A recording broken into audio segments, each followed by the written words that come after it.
One Kawan TV1. Bismillahirrahmanirrahim. Assalamualaikum warahmatullahi wabarakatuh. Waalaikumsalam. Pemirsa, kita jumpa pada satu babakan pembahasan yang sebelum saya sampaikan apa tema pembahasan kita akan memulai dengan menanyakan apakah gerangan yang dimaksud dengan manusia merdeka. Jadi ini menarik, manusia merdeka supaya publik paham. Manusia merdeka ini lahir dari pemikiran saya agak dalam karena pada saat itu saya masih di dalam pemerintahan Jokowi. Belum masih terikat status ASN. Jabatannya apa waktu itu, Bang? Saya masih banyak. Enggak, waktu teringat. Masih banyak. Oh, begitu masih ya? banyak, masih banyak. Nah, terus saya sholat maghrib sama istri saya karena batin saya sudah tidak menerima, ini harus dilawan Jokowi ini. Puncaknya itu adalah pada saat Jokowi memecat semua orang-orang baik. Reza Ramli, Sudirman Said, Anies Baswedan. Masuk pas ini. Enggak, saya mundur. Nah, terus habis itu siapa namanya Anies Baswedan, kemudian Ferry Musidabal dan almarhum. Ini kan orang-orang yang saya anggap orang-orang yang bisa menjaga moralitas. Diberhentikan semua dan diganti dengan oligarki.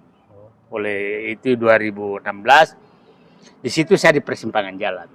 Nah, setelah itu saya bongkar papak pintar saham malah dilarang oleh Jokowi. Oh, ini orang udah nggak benar nih.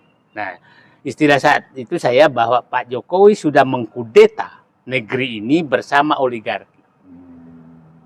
Bersama oligarki ini harus muncul perlawanan untuk melawan dia. Saya menunggu yang lain. Nah, terus saya melawan tidak mungkin dong. Saya konflik of interest. Saya di dalam, saya harus keluar dong. Nah, saat itu sholat maghrib saya tanya istri saya, Mami, cek tabungan kita berapa lagi? Apakah masih cukup hidup 10 tahun? Terus istri saya tanya, kapan dijawab? Nanti habis Isya. Setelah Isya, istri saya ngasih, oke, malam ini saya mundur semua dari jabatan dan aku mau jadi manusia merdeka. Nah, langsung saya pesan kaos manusia merdeka. Dan foto pertama manusia merdeka, Bapak lihat itu depan polisi loh. Besoknya saya turun demo di KPU. Nah, di foto saya di mana-mana itu yang pertama manusia merdeka. Nah, istri saya nanya, Mam, tahu nggak keputusan tadi pagi, tadi malam itu kita kehilangan pendapatan 272 juta sebulan. 272 juta sebulan pendapatan saya harus hilang karena harus mundur semua dari jabatan. Jadi itu mungkin Allah yang ngasih hidayah kepada saya. Nah, tapi saya yakin Allah akan memberikan jalan lain rezeki. Ya, kira-kira begitu sejarah manusia merdeka. Pemirsa, kita juga mendengar kemarin ada orang yang mengundurkan diri gara-gara tukang es gitu ya. Nah, tapi kita ternyata ada sosok mulia seorang Muhammad Said Didu yang saya sendiri secara sportif baru hari ini saya memahami bahwa ternyata Pak Said itu mengundurkan diri dengan konsekuensi, dengan konsideransi, dan yang menarik adalah beliau tidak egois, beliau musyawarah dulu dengan istri beliau. Itu sebuah keunggulan yang bisa kita teladani. Kita hari ini akan membicarakan tentang mobilisasi nasional untuk gerakan perlawanan. Rasanya saya Alfian Tanjung sebagai junior dari beliau menunggu perintah dari beliau juga, dan yang jelas gerakan-gerakan mobilisasi nasional ini harus masuk pada semua lini, semua sektor, semua pihak. Mulai ada gerakan-gerakan yang kembali menyanyikan maju tak gentar membela yang benar. Ayo Bung, rebut kembali. Maka untuk gagasan awal, bagaimana gerakan mobilisasi nasional untuk melawan oligarki, mengusir oligarki, memerdekakan Indonesia dari penjajahan yang memang tidak bisa dibantah bagi orang yang memahami situasi yang sebenarnya. Apa kira-kira nih semangat mobilisasi nasional, Pak? Saya berharap ini sekarang, kita mulai pemikiran sederhana.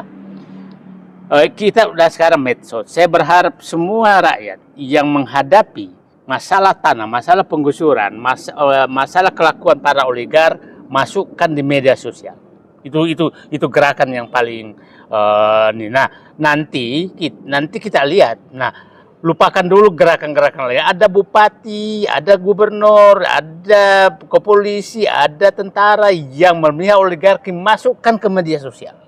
Masukkan ke media sosial untuk kita lihat. Nah, akhirnya muncul kesadaran semua. Nah, kepada seluruh masyarakat ini gerakan rakyat semesta, bukan gerakan Said Didu, bukan gerakan siapa-siapa. Dan saya berharap juga ormas-ormas yang ada, terutama ormas Islam, berubahlah menjadi penjaga kedaulatan rakyat. Saya senang sekarang di Banten NU turun, MUI turun, EPI turun, Muhammadiyah turun, membuat posko pengaduan rakyat. Nah, menurut saya kalau bisa secara nasional bahwa posko pengaduan rakyat perampokan negara, perampokan aset negara, kalau ormas-ormas itu sudah melakukan, saya yakin ada manfaatnya. Jadi mungkin itu saja awalnya bikin aja posko dulu deh. Itu kan gampang, nomor WA aja kasih, nomor WA dikasih. Nah, nanti kita protek lah orang-orang itu dari aparat. Karena aparat ini parah sekali loh Pak, betul-betul sangat-sangat parah. Dan nah, kita lihatlah, kalau bayangkan dulu Pak Alfian, kalau saya turun tuh, foto bersama saya aja rakyat, itu besoknya langsung dipanggil ke polisi. Langsung dipanggil oleh polisi. Ada yang ditahan, ada yang mana. Kemarin saya ke Kampung Muara yang banjir itu, saya baru dapat informasi. Ternyata ada satu orang ditahan 2 hari. Ditahan 2 hari oleh polisi. Karena berfoto bersama saya. Nah, itu betapa bahayanya. Tapi beginilah, itu biasa. Tapi ada perbaikan. Jadi polisi sekarang, nah saya berharap, kepada polisi, kepada penegak hukum, kami berjuang untuk anak kalian. Agar anak kalian masih bisa punya tanah. Agar anak kalian masih bisa sekolah. Bukan berjuang untuk yang lain. Karena saya tahu kalian nggak berani, bukan berarti hatinya nggak cocok. Hanya karena posisi kalian. Udahlah, kalau kepada aparat, kalau Anda tidak mau berjuang, maka minimal jangan halangi orang yang berjuang. Itu aja. Ya, pemirsa, kita ingin mendapatkan penjelasan dari beliau karena beliau memang kurang lebih 10-an bulan belakangan ini punya kebersamaan yang sangat intens, mungkin boleh dibilang 24 jam. Ketika kita menyoal oligarki Pak Said Didu, sebenarnya apakah variabel pengkhianat cukup dominan dan apa indikasi dan kisi-kisinya supaya kita juga tidak melihat ini sebagai kerja yang sederhana, karena pengkhianat ini banyak ini. Nah, selalu yang kita hadapi adalah pengkhianat. Dan saya pikir Pak Ustaz Alfian Tanjung paham betul, saya belum tentu paham. Itulah mungkin kenapa di surah Al-Baqarah itu yang membahas Al-Mu'min hanya 12 ayat, Al-Kafirun hanya 2 ayat, menurut saya 2 atau 3 ayat. Setelah itu Al-Munafikun 20 ayat lebih. Jadi memang Allah sudah menyampaikan yang kau awasi adalah Al-Munafikun. Kira-kira. Nah, kita harus waspada terus sama mereka. Tapi jangan juga terlalu ketakutan. Siapa tahu munafik semua. Siapa tahu munafik itu berubah menjadi mukmin. Kita nggak tahu. Nah, jadi maksud saya gini, gampang mengidentifikasi dan pasti mereka melakukan perlawanan. Saya kasih contoh aja. Menghadapi PIK 2 yang digerakkan oleh Said Didu sendirian, bukan sendirian, maksudnya awalnya sendirian, sekarang banyak. Mereka punya uang yang sangat banyak. Mereka bisa beli siapa saja. Mereka bisa nyewa preman. Mereka bisa memerintah polisi menangkap Said Didu. Semua kekuatan yang dimiliki. Tapi jangan karena pernah kita ciut menghadapi mereka, karena kita punya Allah Subhanahu wa Ta'ala. Nah, pemahaman saya yang harus dimasukkan ke dalam hati kita bahwa setiap tubuh manusia itu ada roh Allah di dalam jiwanya. Itulah roh Allah. Roh Allah yang ada di Said Didu, ada di perampok, ada di aparat, ada di polisi, ada di ulama, itu sama. Tinggal kotorannya yang berbeda-beda. Nah, kotorannya yang berbeda. Nah, saya punya keyakinan bahwa roh Allah ini akan saling berhubungan yang baiknya. Jadi lupakan dulu semua bahwa ada orang jahat. Anggap aja mereka orang baik, maka kita melakukan gerakan sampai dia terbukti jahat. Siapa tahu mereka. Nah, karena saya punya keyakinan, prinsip saya Pak Alfian bergerak adalah Kemungkinan ada orang mau jahat ke saya, tapi saya percaya bahwa dia punya roh Allah yang sama dengan roh Allah yang saya miliki. Apabila saya bersih, kalau di komputer antivirus saya kuat, maka yang saya anggap mengotori roh Allah itu adalah virus, maka pada saat ketemu saya yang muncul adalah aslinya. Jadi kira-kira itu gerakan itu yang ini. Nah, tapi beginilah, ini terlalu tinggi bagi rakyat, yang saya hanya menyatakan, cobalah rakyat, kalau menaiki yang selalu kita inginkan bahwa kenaikan harga bensin, kenaikan beras, kenaikan pupuk, kenaikan BBM, kenaikan gas itu adalah hasil kerja oligarki. Akibat lah ya. Akibat hasil kerja oligarki yang sudah mengambil aset negara, menyelundupkan pajak, tidak bayar pajak, tidak. Ini semua menghulangi kerugian negara karena dia uang itu dipakai bayar aparat. Korupsi macam-macam. Itu kerjaan oligarki. Jadi semua penderitaan yang Anda lalui, bayar rumah sakit mahal, sekolah mahal, beli bensin mahal, itu adalah hasil kerja perampokan oligarki yang dilakukan oleh Jokowi selama 10 tahun. Jadi di otak Anda, semua penderitaan yang Anda alami itu adalah hasil kerja oligarki. Nah, cuma susah menjelaskannya, kan naiknya pajak karena utang besar karena dipakai oleh oligarki. Nah, itu semua, itu saya masuk tadi ke tanah Anda hilang, ini semua hilang. Jadi semua penderitaan yang Anda rasakan sekarang itu adalah hasil kerja oligarki. Sebenarnya gampang saja lah. Kita jauh lebih kaya dari Malaysia dalam segala hal. Kita dulu jauh lebih pintar dari Malaysia, tapi mereka jauh lebih sejahtera, lebih ini karena oligarkinya tidak menguasai pemerintahannya. Nah, sempat menguasai, muncul Mahathir Muhammad menghabisi. Kalau ini, apakah Prabowo mau menghabisi atau melanjutkan, kita belum tahu sampai sekarang. Gitu kan. Gitu. Gerakan mobilisasi nasional ini menurut temuan Abang sampai hari ini pihak mana, komponen mana, elemen mana yang belum muncul, yang belum terlibat. Padahal sesungguhnya beliau, apakah orang, apakah kumpulan orang, apakah lembaga, apakah elemen, apakah komponen kemasyarakatan, komponen keagamaan, dan lain-lain, yang menurut temuan di lapangan masih banyak, atau yang masih belum muncul, elemen mana nih Pak? Saya begini sekarang, ini yang harus dihilangkan. Pak, ini partai politik nggak muncul sama sekali. Nol. Partai politik nol ya. Nol.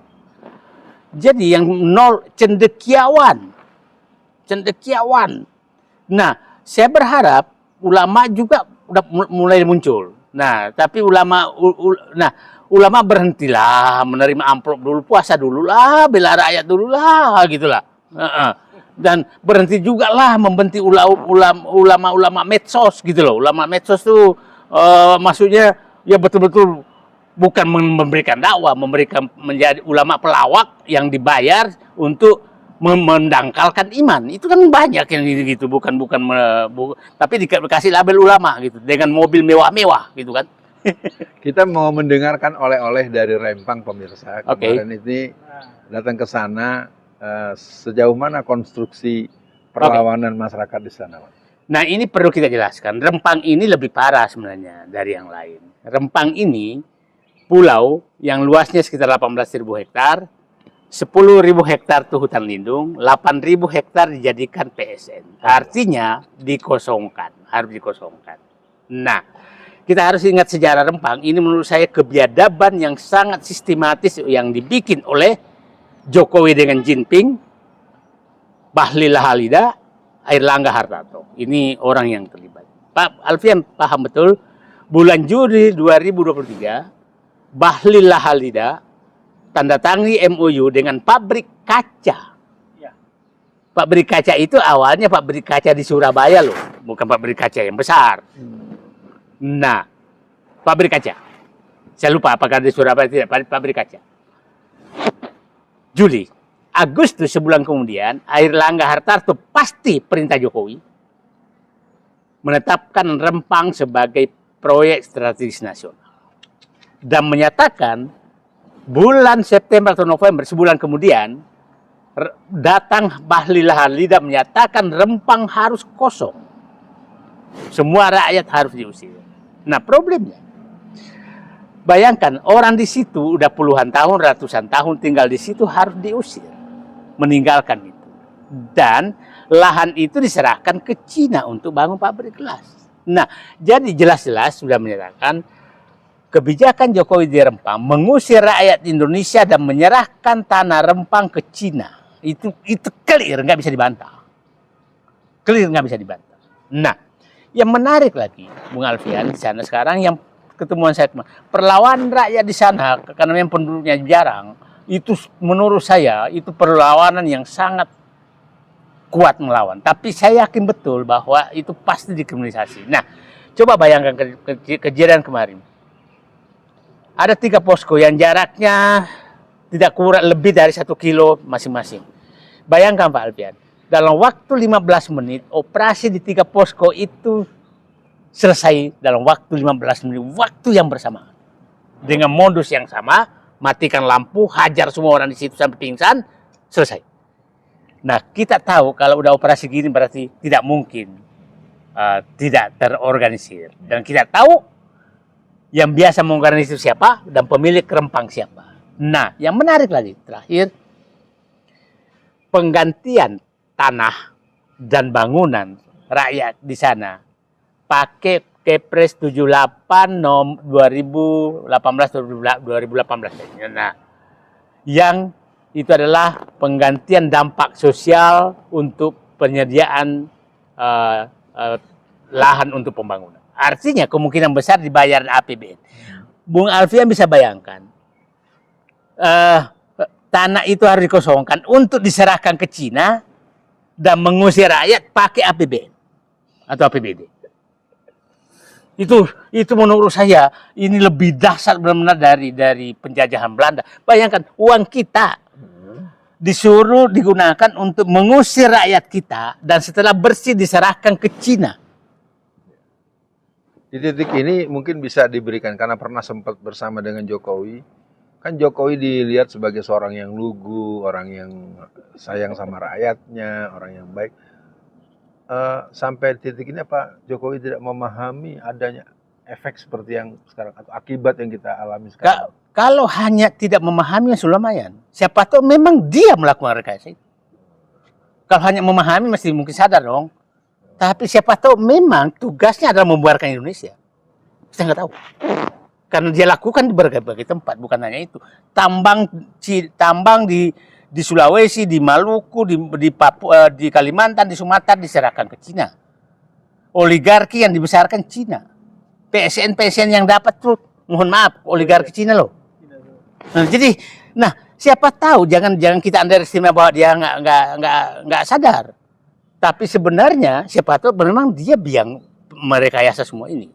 Pemirsa, kelihatannya pernyataan dari Pak Said Didu tidak bisa dilihat sebagai pernyataan spontan. Merupakan sebuah pengalaman selama beliau membersamai di kabinet. Dan tentu pada hari ini kita ingin tetap memberikan optimisme, semangat, dan kerja-kerja perjuangan. Kalau dimintakan kepada abang nih sekarang, kita melakukan apa? Bentuk aktivitas apa yang kita lakukan untuk sampai kepada bahwa yang namanya oligarki, bahwa yang namanya para antek-antek itu mereka betul-betul ciut nyali. Beliau takut. Kita harus ganyang mereka. Nah, tapi persoalannya kan kalau anak Betawi bilang emangnya ada apaan sih? Iya. Semangat banget tuh Iya, Said Didu. Betul. Mau ngapain dia? Betul. Mau jadi presiden apa? Betul. Gitu ya. Gimana Pak Said? Jadi saya melihat begini. Ini kan saya pengalaman setelah kita sadarkan rakyat Banten, sadar kok. Jadi maksudnya ini hanya perlu penyadaran saja. Saya tidak pernah menghubungi kontak satu persatu membahas tentang ini. Itu hati nuraninya. Kan waktu saya dilaporkan polisi kan hampir semua tokoh memberikan dukungan kan. Saya nggak pernah kontak loh Pak. Pak Alfian juga memberikan dukungan. Saya nggak pernah kontak.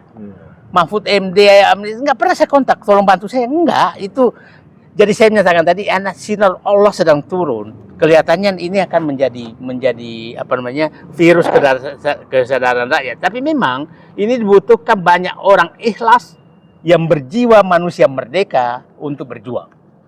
Nah, kalau enggak, ini kalau udah masuk partai politik enggak lah. Nah, jadi maksud saya melihat ini masih ada, saya punya harapan karena Allah karena tinggal Allah saja. Dan sepertinya Allah memberikan berkah sekarang, hidayah kepada orang-orang, terbukalah hatinya. Tapi tiap hari banyak sekali orang mencoba menjelek-jelekkan. Saya cuek aja,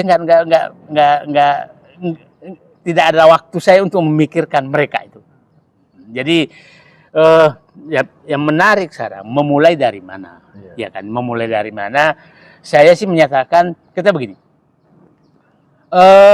Insya Allah saya masih bersedia jadi sekedar simbol perjuangan, tapi saya bukan orang pergerakan, saya birokrat, bukan orang pergerakan.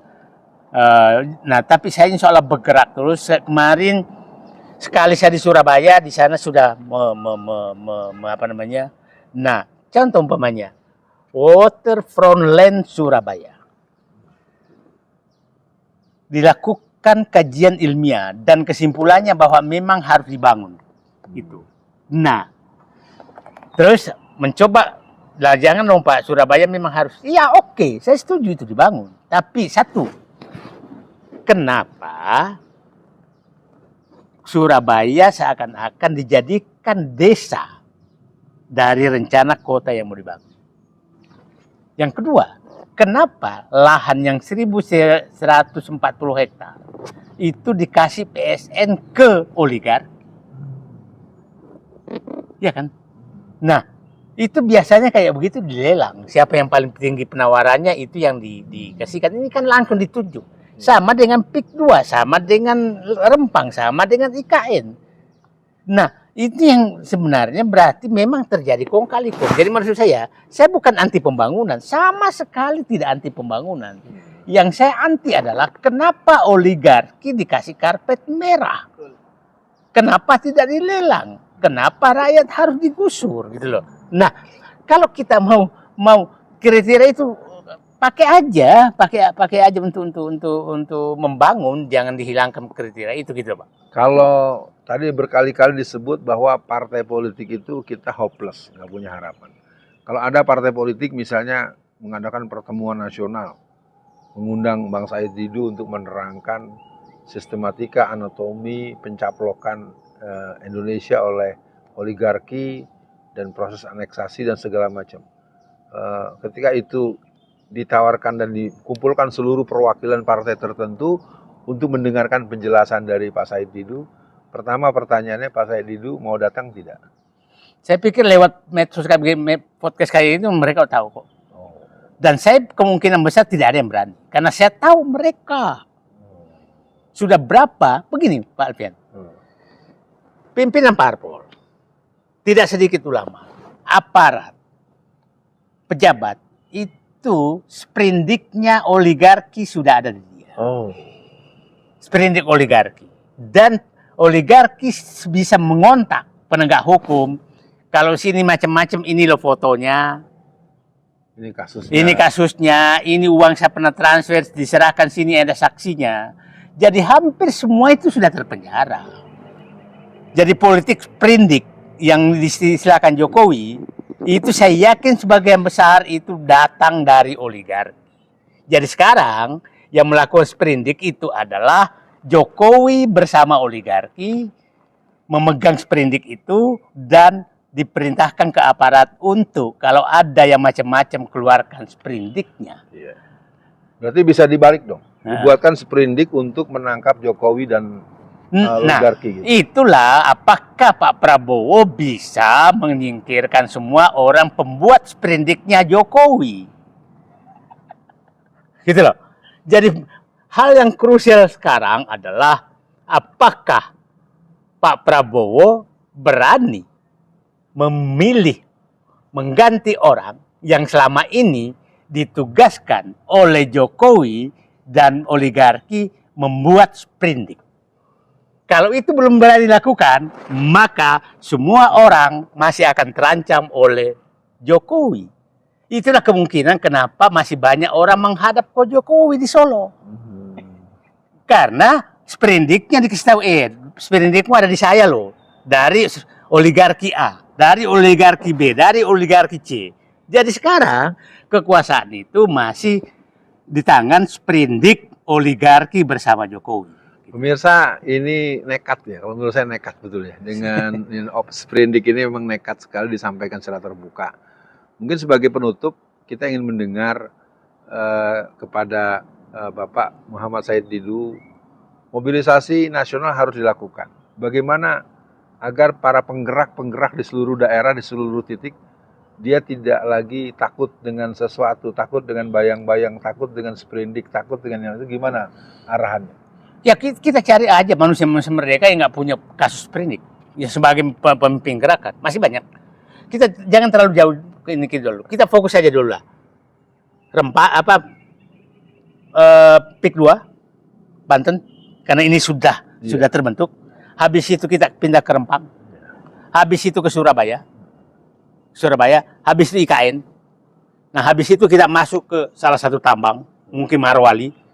Nah, gerakan itu akan difotokopi di mana-mana. Mungkin kita masuk Kalimantan, perebutan lahan perkebunan di Kalimantan. Nah, jadi nggak usah terlalu banyak dulu. Dan kita cari aja. Dan saya berharap siapa tahu setelah podcast ini muncul tokoh-tokoh manusia-manusia merdeka bebas sprindik di wilayah-wilayah tersebut. Gitu. Baik pemirsa, kita sudah sampai di penghujung akhir dan saya Alfian Tanjung yang membersamai beliau untuk beberapa episode yang berhubungan dengan gerakan perlawanan rakyat untuk melawan oligarki dan melakukan penguatan kepada pengelola negara. Kalau tidak mau dia membuat, kita akan gusur mereka.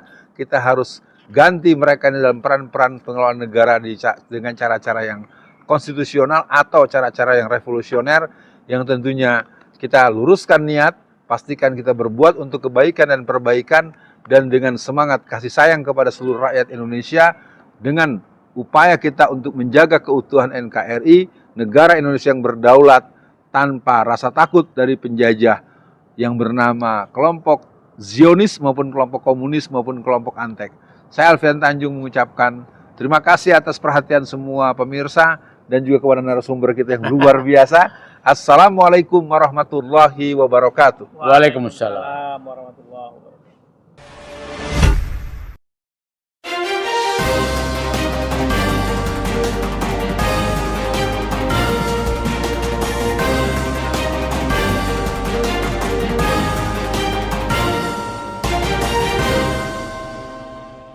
One Kawan TV 1